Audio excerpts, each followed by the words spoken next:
នេះជារបៀបកំណត់មុខងារផ្លូវកាត់សម្រាប់អ្នកដែលមានទូរស័ព្ទខូចប៊ូតុងតម្លើងមកថយសំឡេងឥឡូវយើងចូលមកធ្វើនេះយើងច្បិចអេក្រង់អញ្ចឹងមកបន្ទាប់មកយើងចូលមកធាតុ graphic រួចចូលមកកន្លែង setting នេះរួចជ្រើសរើសការកំណត់នេះបន្ទាប់មកយើងទៅស្វែងរកនៅពាក្យថាសំឡេងនិងរំញ័រលើវាទៅបាទនេះវានឹងបានមុខងារផ្លូវកាត់នេះ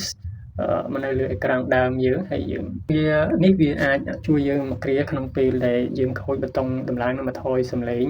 អត់ទាន់បានយកទៅជួសជុលយើងអាចប្រើមុខងារនេះដើម្បីដោះផ្ទាល់ហើយវាអាចចូលទៅបានលឿនបើយើង